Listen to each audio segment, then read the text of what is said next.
because this is something that my mom recently told me that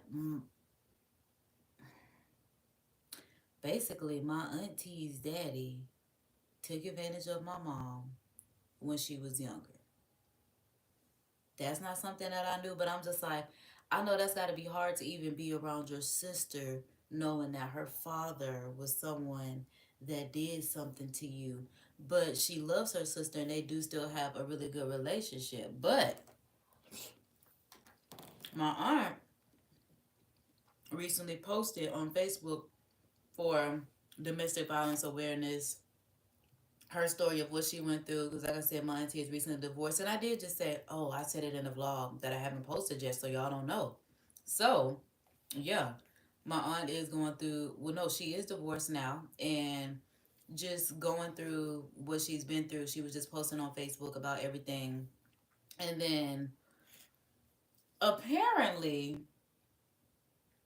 someone that did something to her made a Facebook post and was just like, get over it. Or basically, the abuser was just like, get over it, whatever the case may be. And it just kind of like stirred up a lot within my mother as well as her sister. So then, shortly after that, I hear my mom on the phone. And the only reason why I'm saying this is because I was already live. I did have the mic off by the grace of God. But had I had it on, y'all definitely would have heard this woman real raw business. And I'm just giving y'all the general scope of measure of what I heard, because I can't turn my ears off. Okay? Even when God closed one up, it was still child.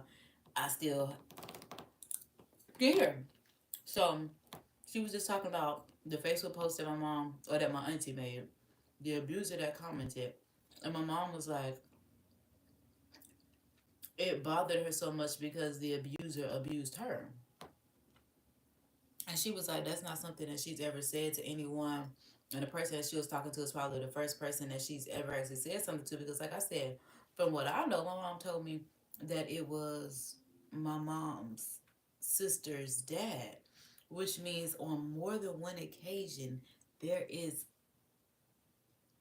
the unfortunate chance that someone could have taken advantage of my mother. And that is wild to say.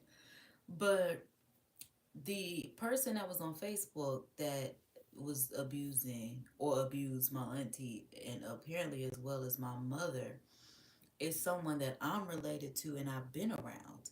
So for me, it just made me feel like, why was I ever around him? Like, I've been alive 3 decades at this point. So for me to be in my third decade of life, and it's just someone that I've actively grown up with,